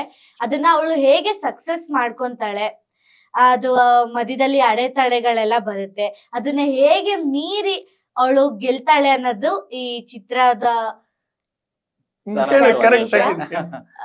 ನೀವೆಲ್ರೂ ಕೂಡ ಬಂದು ನಮ್ಮ ಸಿನಿಮಾನ ನೋಡ್ಬೇಕು ಅಂತ ಕೇಳಿ. Very nice, very nice. Success ಅನ್ನೋದು ಮಾತ್ರ ಒಂದು ಬಂತು, ಬಟ್ ಅದನ್ನ ಬಿಟ್ಟು ಮಿಕ್ಕಿದ್ದೆಲ್ಲ ಅದನ್ನು ಕೂಡ ಅಚ್ಚ ಕನ್ನಡದಲ್ಲೇನೆ ಬಂತು. ಚೆನ್ನಾಗಿ ಹೇಳಿದ್ರಿ. ಎಸ್, ರೋಹಿತ್ ಅವರಿಗೆ ಅಂದ್ರೆ ಇಂಡಸ್ಟ್ರಿಗೆ ಹೀರೋ ಆಗ್ಬಿಟ್ಟು ಬರ್ಬೇಕು ಅಂತ ಆಸೆ ಇತ್ತಾ, ಅಥವಾ ಆಕ್ಸಿಡೆಂಟಲಿ ಹೀರೋ ಆದಂತ ಒಂದು ಸಿಚುವೇಶನ್ ನಿಮ್ಗೆ ಇವಾಗ? ಇಲ್ಲ, ನನ್ನ ಹೀರೋ ಆಗ್ಬೇಕಂತಾನೆ ಆಸೆ ಇತ್ತು. ಓಕೆ, ಆಕ್ಸಿಡೆಂಟಲಿ ಈ ಚಾನ್ಸ್ ಸಿಕ್ತು. ಓಕೆ. ಸೊ ಹೇಗೆ ಒದಗಿ ಬಂತು ಈ ಒಂದು ಆಪರ್ಚುನಿಟಿ ನಿಮಗೆ? ಪ್ರಸನ್ನ ಸರ್ ನೋಡಿದ್ರು, ಕ್ಯಾರೆಕ್ಟರ್ಗೂ ನಾನು ಮ್ಯಾಚ್ ಆಗ್ತೀನಿ ಅಂತ ಅನ್ಸ್ತು. ಸೊ ನನ್ಗೂ ಪರ್ಫಾರ್ಮೆನ್ಸ್ ಕೊಡೋದಕ್ಕೆ, ಒಂದು ರಿಜಿಸ್ಟರ್ ಆಗೋದಕ್ಕೆ ಒಂದ್ ಒಳ್ಳೆ ಚಾನ್ಸ್ ಅಂತ ಇದು ಮಾಡೋದಕ್ಕಾಯ್ತು. ಓಕೆ, ಬಟ್ ಚಾಲೆಂಜಿಂಗ್ ಇತ್ತು ಇದು ಮಾಡುವಾಗ. ಅದೇ ಸರ್ ಹೇಳಿದ್ರಲ್ವಾ, ಫಸ್ಟ್ ಸೀನ್ ಮಾಡುವಾಗ, ಬಿಕಾಸ್ ಫಸ್ಟ್ ಡೇ ಇಟ್ಟಿದ್ದು ನಮಗೆ ಕ್ಲೈಮ್ಯಾಕ್ಸ್. ಫಸ್ಟ್ ಡೇನೆ ಕ್ಲೈಮ್ಯಾಕ್ಸ್ ಇಟ್ಬಿಟ್ಟು ಓಕೆ ಕೋರ್ಟಲ್ಲಿ ರಿವರ್ಸ್ ಸ್ಕ್ರೀನ್ ಪ್ಲೇ ತರ ಬಂದ್ಬಿಟ್ಟಿದ್ದಾರೆ ಉಪೇಂದ್ರ ಅವ್ರ ತರ ನೀವು. ಮೊದಲನೇ ದಿವಸ ಶೂಟ್ ಮಾಡ್ಬೇಕಂದ್ರೆ ಯಾರಿಗೂ ಅದು ಗೊತ್ತೇ ಆಗ್ತಿಲ್ಲ. ದಯವಿಟ್ಟು ಎಲ್ರು ಸೀರಿಯಸ್ ಆಗಿರಪ್ಪ, ನಾನ್ ತೆಗಿತಾ ಇರೋದು ಕ್ಲೈಮ್ಯಾಕ್ಸ್ ಅಂತ. ಮೊದಲನೇದು ಯಾರು ಮಾಡ್ತಾರೆ ಇದ್ರದ್ದು, ಬಟ್ ಯಾರಿಗೂ ಅದು ಅರ್ಥನೇ ಆಗ್ತಿಲ್ಲ. ನಾನು ಇಡೀ ಸೀನ್ ತೆಗೆದಿದ್ದೀನಿ, ಇನ್ಕ್ಲೂಡಿಂಗ್ ಕ್ಯಾಮ್ರಾಮನ್. ಯಾರಿಗೂ ಏನ್ ತೆಗಿತಾ ಇದಾರೆ ಇವರು, ಏನ್ ತೆಗಿತಾ ಇದಾರೆ ಅಂತಲೇ ಗೊತ್ತಾಗ್ತಿಲ್ಲ. ಯಾಕೆ ಅಂದ್ರೆ ಆ ಕ್ಲೈಮ್ಯಾಕ್ಸ್ ಅಲ್ಲಿ, ಆ ಪಾಯಿಂಟ್ ಅಲ್ಲಿ, ಇಡೀ ದೃಶ್ಯದಲ್ಲಿ ಬರೋದು ಎರಡೇ ಕಡೆ ಡೈಲಾಗ್. ಲಾಯರ್ದು ಒಂದೇ ಒಂದು ಡೈಲಾಗ್. ಓಕೆ, ಅದು ಬಿಟ್ರೆ ಇವನ್ ಬಂದ್ ಅಲ್ಲಿ ನಿಂತ್ಕೊಂಡು ಮಾತಾಡುವಂತ ಡೈಲಾಗ್. ಅದಿಷ್ಟ್ರ ಮಧ್ಯೆ ಇರೋದಷ್ಟು ಕೂಡ ನನಗೆ ಬೇಕಿರೋದು ಬರೀ ವಿಷುವಲ್. ಬರೀ ವಿಜುವಲ್ಸ್ ಮಾತ್ರ ಇದ್ದಿದ್ದು, ಬ್ಯಾಕ್ ಗ್ರೌಂಡ್ ಅಲ್ಲಿ ಬೇರೆ ನ್ಯಾರೇಟ್ ಆಗ್ತಿರುತ್ತೆ. ನನ್ಗದೇ ಅವ್ರಿಗೆ ಹೇಳಿದ್ರು ಗೊತ್ತಾಗ್ತಿಲ್ಲ. ನಾನು ಇಲ್ಲಿ ನೀನ್ ಇನ್ನಿಲ್ಲಿ ಮಾತಾಡು ಸರ್, ಅವ್ನು ಸರಿಯಾಗಿ ಮಾತಾಡಿಲ್ಲ, ಪರವಾಗಿಲ್ಲ ಬಿಡಪ್ಪ, ನನ್ಗೇನ್ ಮಾಡ್ಬೇಕು ಗೊತ್ತಿದೆ. ಕ್ಯಾಮ್ರಾಮನ್ ಹಿಂಗ್ ನೋಡ್ತಾರೆ, ಇವ್ರುಗಳು ಹಿಂಗ್ ನೋಡ್ತಾರೆ. ತಲೆ ಕೆಡಿಸ್ಕೋಬೇಡಿ, ನನ್ಗೇನ್ ತೆಗಿತಿದ್ದೀನಿ ನನಗ್ ಗೊತ್ತಿದೆ. ಕನ್ವೆ ಮಾಡಿ ಮಾಡಿ ಮಾಡಿ ಒಂದ್ ಇಡೀ ದಿವಸ ಆ ಕೋರ್ಟ್ ಇದ್ರದ್ದು ಅವ್ರು ಅದರಲ್ಲಿ ಒಂದು ಫಸ್ಟ್ ಡೇ ಕ್ಲೈಮ್ಯಾಕ್ಸ್, ಅದರಲ್ಲಿ dialogues twist. It's A good experience ಅವನಿಗೆ. ಓಕೆ, ಅಂಡ್ ಇವಾಗ ಕೆಲವರು ಮಾತಾಡ್ಕೊಳ್ಳೋ ಹಾಗೆ ಅಂದ್ರೆ, ಇವಾಗ ತಂದೆ ಹತ್ರ ದುಡ್ಡಿದ್ರೆ ಮಗನ್ನ ಹೀರೋ ಮಾಡ್ತಾರೆ ಅಂತ ಹೇಳಿ ಹೇಳುವಂತವ್ರಿಗೆ ಏನಂತ ಹೇಳ್ತೀರಾ ಸರ್? ಸಿ, ಇಲ್ಲಿ ನೋಡಿ, ಒಂದು ವಿಷಯ ತಿಳ್ಕೊಳ್ಬೇಕು, ಯಾವುದನ್ನೇ ಮಾಡೋದಕ್ಕೂ ಒಂದು ಡೆಡಿಕೇಶನ್ ಬೇಕು. ಈಗ ಏನು, ರಾಜರ ಮಕ್ಕಳೇ ರಾಜರಾಗ್ಬೇಕಾಗಿಲ್ಲ, ಪ್ರಜೆಗಳು ಕೂಡ ರಾಜರಾಗ್ಬೋದು. ಈಗ ಹಾಗಂತ ರಾಜರ ಮಕ್ಕಳುಗಳು ರಾಜರಾಗಬಾರದು ಅನ್ನೋದಿಲ್ಲ.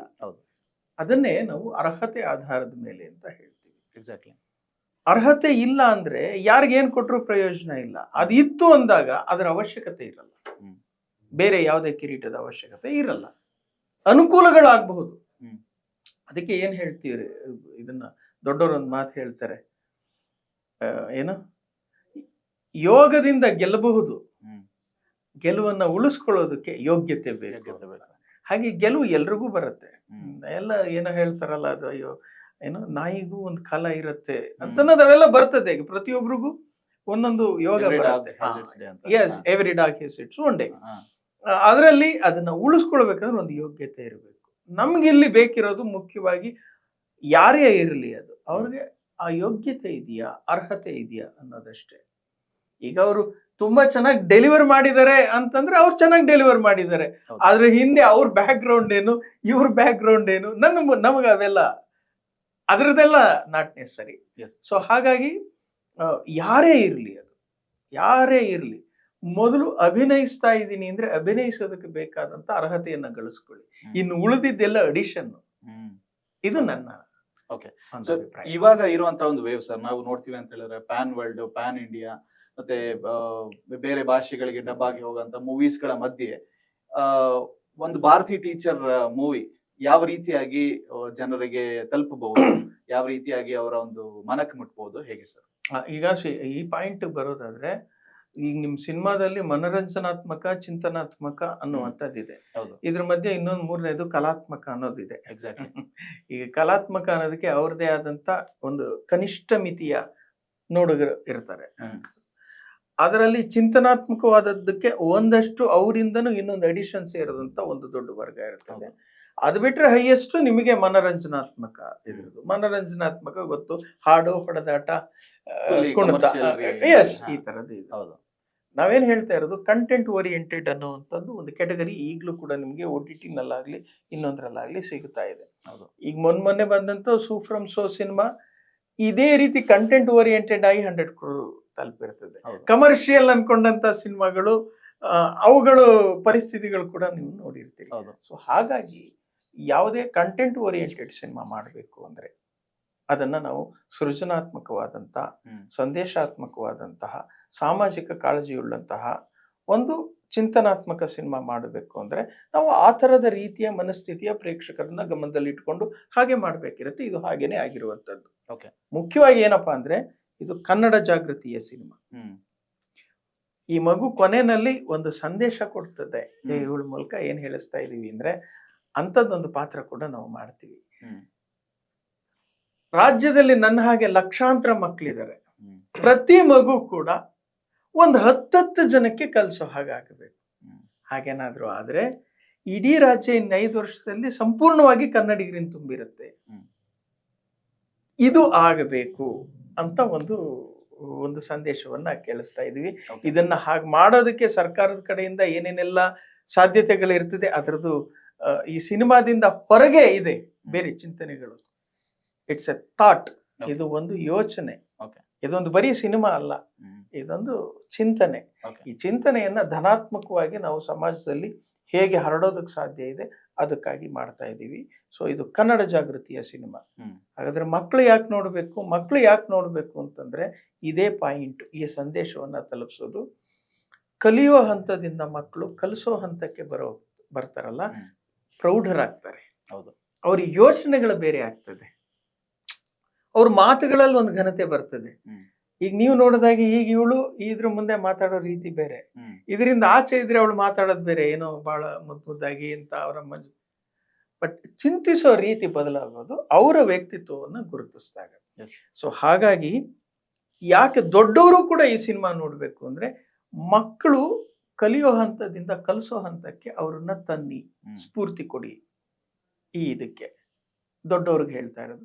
ಮಕ್ಕಳು ಈ ರೀತಿ ಒಂದು ಸಂಕಲ್ಪ ಮಾಡಿ, ಸೊ ಅವರ ಇದ್ರದ್ದು ಕೂಡ ಬದಲಾಗತ್ತೆ. ಈ ರೀತಿಯ ಸಂದೇಶವನ್ನ ನಾವು ತರೋದಕ್ಕೆ ಹೊರಟಿದ್ದೀವಿ. ಓಕೆ. ಸೊ ಇನ್ನ ಈ ರೀತಿಯಾದಂತ ಒಂದು ಸಾಮಾಜಿಕ ಕಳಕಳಿ ಅಥವಾ ಚಿಂತನಾತ್ಮಕ ಚಿತ್ರಗಳನ್ನ ನಾವು ನೋಡ್ತೀವಿ ಅಂತ ಹೇಳಿದ್ರೆ, ರಿಷಬ್ ಶೆಟ್ಟಿ ಅವ್ರದ್ದು ಒಂದು ಸಿನಿಮಾ ಬಂತು, ಸರ್ಕಾರಿ ಹಿರಿಯ ಪ್ರಾಥಮಿಕ ಶಾಲೆ ಕಾಸರಗೋಡು. ಸೊ ಅದರಲ್ಲೂ ಕೂಡ ಒಂದು ಕನ್ನಡದ ಬಗ್ಗೆ ಮತ್ತೆ ಕನ್ನಡದ ಉಳಿವಿನ ಬಗ್ಗೆ ಕೆಲವೊಂದು ಅಂಶಗಳನ್ನ ಇಟ್ಕೊಂಡು ಕ್ಲೈಮ್ಯಾಕ್ಸ್ ವರ್ಗು ಕೂಡ ಅನಂತ್ ನಾಗ್ ಸರ್ ಅವ್ರನ್ನ ಲೀಡ್ ಆಗಿ ಇಟ್ಕೊಂಡು ಒಂದು ಚಿತ್ರನ ಮಾಡಿದ್ರು. ಅದು ಸೂಪರ್ ಡೂಪರ್ ಹಿಟ್ ಆಯ್ತು ಸರ್. ಈ ತರದ ಹಳೆಯ ಕಾಲದಲ್ಲಿ ನಾವು ಬಹಳಷ್ಟು ಸಿನಿಮಾಗಳನ್ನ ನೋಡ್ತಾ ಇದ್ವಿ, ಮಕ್ಕಳನ್ನ ಇಟ್ಕೊಂಡು ಒಂದು ಸಾಮಾಜಿಕ ಕಳಕಳಿಯ ಚಿತ್ರಗಳು, ಸಮಾಜಕ್ಕೆ ಒಂದು ಸಂದೇಶ ಕೊಡುವಂತ ಚಿತ್ರಗಳು ಇತ್ತೀಚಿನ ದಿನಗಳಲ್ಲಿ ಸ್ವಲ್ಪ ಕಡಿಮೆ ಆಗಿದೆ. ಸೊ ಇದ್ರ ಬಗ್ಗೆ ನಿಮ್ಮ ಒಂದು ಅಭಿಪ್ರಾಯ? ಅಲ್ಲ, ಅದೇನೆ, ಯಾವಾಗಲೂ ಏನಾಗ್ತದೆ, ಸಮಾಜದಲ್ಲಿ ಯಾವಾಗ್ಲೂ ಒಂದಷ್ಟು ಮೌಲ್ಯಗಳು ಜಾರಿಯಲ್ಲಿರಬೇಕು. ಇದು ಗೊತ್ತಿರುವಂತ ವಿಚಾರ. ಅದು ಒಂದೊಂದ್ಸಲ ಒಂದೊಂಥರ ಅದು ಟ್ರೆಂಡಿಂಗ್ ಅಲ್ಲಿ ಇರತ್ತೆ. ಅದು ನಾವು ಅದಕ್ಕೇನು ಮಾಡಕ್ಕಾಗಲ್ಲ. ಇದು ನೈತಿಕ ಅಧಪತನ ಅಂತ ಹೇಳ್ತಾ ಹೋಗ್ತೀವಿ. ಅದು ಯಾವಾಗ್ಲೂ ಇರತ್ತೆ. ಅದೊಂಥರ ಈ ಸಮುದ್ರದ ಅಲೆಗಳಿದ್ದಾಗೆ. ಅದು ನಿರಂತರ ಏರತ್ತೆ, ಇಳಿಬೇಕು, ಏರದ್ಮೇಲೆ ಇಳಿಬೇಕು, ಇಳದ್ಮೇಲೆ ಏರ್ಬೇಕು. ಹೀಗೇನೆ ಈಗಲೂ ಕೂಡ ನಮ್ಮ ಪ್ರಯತ್ನ ಬಂದು ಈ ರೀತಿಯ ಒಂದು ಈ ಸಿನಿಮಾಗಳ ಮೂಲಕ ನಾವು ಮತ್ತೊಮ್ಮೆ ಪ್ರಯತ್ನಿಸೋಣ ಅಂತ. ಈಗ ಬರೀ ಎಂಟರ್ಟೈನ್ಮೆಂಟ್ ಇತ್ತು. ಈಗ ಒಂದು ಶಾಲೆಯ ಕಥೆ ಇತ್ತು, ಯಾವ್ದ್ರಲ್ಲಿ, ಸರ್ಕಾರಿ ಹಿರಿಯ ಪ್ರಾಥಮಿಕ ಶಾಲೆನಲ್ಲಿ. ಒಂದು ಶಾಲೆಯ ಕಥೆ ಅಲ್ಲ ಇದು. ಇದು ಒಂದು ಹೋರಾಟದ ಮನಸ್ಥಿತಿಯ ಮಗುವಿನ ಕಥೆ. Okay. ಅಲ್ಲಿ ಇರ್ತಕ್ಕಂಥ ಕನ್ನಡದ ಕಾಳಜಿಯ ಕಥೆ. ಮತ್ತೆ ಪ್ರತಿ ಮಗು ಕೂಡ ತನ್ನ ಹಾಗೆ ಒಂದು 10 ಜನಕ್ಕೆ ಕಲಿಸೋದಕ್ಕೆ ಸ್ಫೂರ್ತಿ ಆಗ್ಲಿ ಅನ್ನೋದಕ್ಕೆ ನಾವು ಈ ಸಿನಿಮಾ ಮಾಡ್ತಾ ಇದೀವಿ. ಒಂದು ಮಗು ನೋಡಿ ನಾನು ಒಂದು 10 ಜನಕ್ಕೆ ಕಲಿಸ್ತೀನಿ ಅಂತ ಮನಸ್ಸು ಮಾಡಿದ್ರೆ ಅದೊಂದು ದೊಡ್ಡ ಸಾಧನೆ. ಹೌದು. ಒಬ್ಬ ಶಿಕ್ಷಕರು ಈ ರೀತಿ ಕಲಿಸಬಲ್ಲಂತ ಕೆಪಾಸಿಟಿ ಇರೋ ಮಕ್ಕಳು ಒಂದು 10 ಮಕ್ಕಳನ್ನ ಗುರುತಿಸಿ ಸಪೋರ್ಟ್ ಮಾಡಿದ್ರೆ ಸಾರ್ಥಕ. ಓಕೆ. ಅಂಡ್ ನೀವು ಈ ಚಿತ್ರ ಮಾಡಿರುವಂತದ್ದು ಅವಾರ್ಡ್ಗೋಸ್ಕರನ ಅಥವಾ ಅವಾರ್ಡ್ ಬಂದ್ರೆ ನಿಮಗೆ ಖುಷಿ ಇರುತ್ತೆ ಸರ್ ಈ ಒಂದು ಚಿತ್ರ? ಛೇ ನಾವು ಮಾಡಿರೋದ್ರದ್ದು ಕ್ಲಾರಿಟಿ ಈಗ ನಿಮಗೆ ಕೊಟ್ಬಿಟ್ಟು, ಇದು ಕನ್ನಡದ ಕಾಳಜಿ ಮತ್ತೆ ಇದ್ರ ಬೆಳವಣಿಗೆ. ನಾನು ಬೇಸಿಕಲಿ ಒಬ್ಬ ಬರಹಗಾರ ಆಗಿರೋದ್ರಿಂದ, ಕನ್ನಡದ ಬರಹಗಾರ ಆಗಿರೋದ್ರಿಂದ ನಿಮಗೆ ಸುಮಾರು ಒಂದು 15-20 ವರ್ಷದ ಎಕ್ಸ್ಪೀರಿಯನ್ಸ್ ಇದೆ. ಹೌದೌದು. ಸೊ ಅದನ್ನ ಇನ್ಕ್ಲೂಡ್ ಮಾಡ್ಕೊಂಡು ಹೇಳೋದಾದ್ರೆ ಎಲ್ಲ ಒಂದು ಕಡೆ ನಿಮ್ಮ ಒಂದು ಮನ ಕೂಡ ಒಂದು ಗೆಲುವಿಗಾಗಿ ದುಡಿತಾ ಇರುತ್ತೆ. ಸೊ ಈ ರೀತಿಯಾದಂತ ಒಂದು ಅಂಶಗಳನ್ನ ನಾವು ನೋಡ್ತೀವಿ ಅಂತ ಹೇಳಿದ್ರೆ ಈ ಚಿತ್ರದ ಮುಖಾಂತರ ನಾವು ಬೇರೆ ಏನಾದ್ರು ಎಕ್ಸ್ಪೆಕ್ಟ್ ಮಾಡ್ತೀವಿ ಅನ್ನೋದಾದ್ರೆ ಒಂದು ಅವಾರ್ಡ್ ಬಂದ್ರೆ ಎಷ್ಟು ಖುಷಿ ಆಗುತ್ತೆ ನಿಮಗೆ? ಖಂಡಿತ ನೀವು ಮಾಡೋ ಕೆಲ್ಸಕ್ಕೆ ಒಂದು ಹೊಗಳಿಕೆ, ಮೆಚ್ಚುಗೆ, ಚಪ್ಪಾಳೆ ಅಂತ ಏನಂತಾರೋ ಅದ್ರದ್ದು ಇನ್ನೊಂದು ಅಡಿಷನ್ ಬಂದು ಪ್ರಶಸ್ತಿ ಅಂತ. ಹೌದು, ಒಂದು ಆ ರೀತಿ ಈ ಬರುತ್ತೆ ಅನ್ನುವಂಥದ್ದು ನಂಬಿಕೆ. ಇದ್ರ ಮಧ್ಯೆ ಬೇರೆ ಏನಾಗದು ಗೊತ್ತಿರಲ್ಲ, ಬೇರೆ ವಿಷಯ. ಬಟ್ ಇದು ಒಂದು ಪ್ರಶಸ್ತಿಗೆ ಅರ್ಹವಾದಂತ ಚಿತ್ರ. ಈ ಪ್ರಶಸ್ತಿ ಆಯ್ದ ವಲಯದಿಂದ ಬರೋದ್ರ ಬದಲು ಇಡೀ ಸಮಾಜ ಇದಕ್ಕೆ ಗೌರವಿಸ್ಬಿಟ್ರೆ ನಮ್ಮ ಉದ್ದೇಶ ಈಡೇರೋ ಹಾಗೆ. 100 ಮಕ್ಕಳು ಈ ತರ ಸಂಕಲ್ಪ ಮಾಡಿದ್ರು ಅಥವಾ 1000 ಮಕ್ಕಳು ಸಂಕಲ್ಪ ಮಾಡಿದ್ರು ಅಂದ್ರೆ 10,000 ಜನ ವಿದ್ಯಾವಂತರಾದ್ರು ಅಂದ್ರೆ ಅದಕ್ಕಿಂತ ಇನ್ನೇನು ಪ್ರಶಸ್ತಿ ಇರಕ್ ಸಾಧ್ಯ?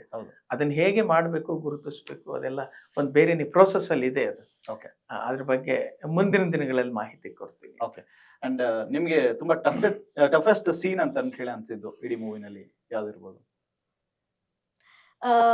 ಹಳೆಗನ್ನಡದು ಅದೇ ಒಂದೊಂದ್ 2-3 ವರ್ಡ್ ಬರುತ್ತೆ, ಅದು ತುಂಬಾನೇ ಟಫ್ ಆಗುತ್ತೆ. ಅದನ್ನ ಸಾರು ಆ ವರ್ಡ್ಗೆ ಬೇರೆ ವರ್ಡ್ ಹಾಕಿ ಇದನ್ನ ಹೇಳು ಚೆನ್ನಾಗ್ ಬರುತ್ತೆ ಅಂತ ಹೇಳಿರೋದು ಇದೆ. ಒಂದೊಂದ್ಸಲಿ ಟಫ್ ಆಗುತ್ತೆ. ಓಕೆ. ಅಂಡ್ ನಿಮಗೆ ಸೆಟ್ ನಲ್ಲಿ ತುಂಬಾ ಕಾಟ ಕೊಡ್ತಾ ಇದ್ದಿದ್ದು ಅಥವಾ ತುಂಬಾ ಇರಿಟೇಟ್ ಮಾಡ್ತಾ ಇದ್ದು ಯಾರಾಗಿರ್ತಾರೆ? ಯಾರು ಇರಿಟೇಟ್ ಅಂತ ಯಾರು ಮಾಡಿಲ್ಲ sir. Okay. But of set ಅಲ್ಲಿ ಇರಿಟೇಟ್ ಮಾಡಿದ್ದೀವಿ. ಹೌದಾ? ಅಂದ್ರೆ ಯಾವ ರೀತಿಯಾದಂತ ಒಂದು ಇರಿಟೇಷನ್ ಇರ್ತಾ ಇತ್ತು ನಿಮ್ಗೆ ಆಫ್ ಸೆಟ್ ಅಲ್ಲಿ? ಅಂದ್ರೆ ಪ್ರತಿ ರೀತಿಯಲ್ಲಿ ಇರಿಟೇಷನ್ ಸರ್. ಹೌದಾ? ಈ ತರ ಟಾಮಂಜರಿ ತರ. ಓಕೆ. ಮುಂಬರುವಂತ ದಿನಗಳಲ್ಲಿ ಅಂದ್ರೆ ನಿಮ್ಮ ಒಂದು ಪ್ರೊಡಕ್ಷನ್ ಇಂದ ಯಾವ್ಯಾವ ರೀತಿಯಾದಂತ ಮೂವಿಗಳನ್ನ ನೋಡ್ಬೋದು ಪೂಜ್ಯ ಫಿಲ್ಮ್ಸ್ ಇಂದ? ಪೂಜ್ಯ ಫಿಲ್ಮ್ಸ್ ಇಂದ ಇದೆ ಸೊಸೈಟಿಗೆ ಯಾವ್ದು ಹೆಲ್ಪ್ ಆಗುತ್ತೆ, ಯಾವ ಮೆಸೇಜ್ ನ ಯಾರು ಸೀರಿಯಸ್ ಆಗಿ ತಗೋತಾ ಇಲ್ಲ, ಅದನ್ನೇ ಒಂದು ಎಂಟರ್ಟೈನ್ಮೆಂಟ್ ಮೂಲಕ ಕೊಡ್ಬೇಕಂತ ಫಿಲ್ಮ್ಸ್ ಉದ್ದೇಶ ಆಗಿರುತ್ತೆ. ಓಕೆ. ಸೊ ಇನ್ನು ಸರ್, ಚಿತ್ರರಂಗದಲ್ಲಿ ಒಂದು ಕಂಪ್ಲೇಂಟ್ ತುಂಬಾ ವರ್ಷಗಳಿಂದ ಇದ್ದೇ ಇದೆ. ಅಂದ್ರೆ ರೈಟರ್ಸ್ ಗಳಿಗೆ ಬೇಕಾದಂತ ಒಂದು ಬೆಲೆ ಸಿಗಲ್ಲ, ಕೆಲವು ಕಡೆ ಬೇಕಾದಾಗ ಮೆನ್ಷನ್ ಮಾಡೋದಿಲ್ಲ ಅನ್ನುವಂಥದ್ದು. ಸೊ ನೀವು ಇಷ್ಟು ವರ್ಷಗಳಿಂದ ಬರಹಗಾರರಾಗಿರೋದ್ರಿಂದ ಯಾವ ರೀತಿಯಾದಂತ ಒಂದು ಎಕ್ಸ್ಪೀರಿಯನ್ಸ್ ಇದೆ ನಿಮ್ಗೆ? ಸರಿ, ಇದಕ್ಕೆ ನಾವೇನು ಹೇಳಕ್ಕಾಗಲ್ಲ. ಅವ್ರವ್ರ ಬೆಲೆ ಇದ್ದೇ ಇರುತ್ತೆ. ಅರ್ಹರಿಗೆ ಕೆಲವು ಸಲ ಸಿಗ್ತಾ ಇರುತ್ತೆ, ಕೆಲವಿಗೆ ಅನರ್ಹರಿಗೂ ಸಿಕ್ಕತ್ತೆ.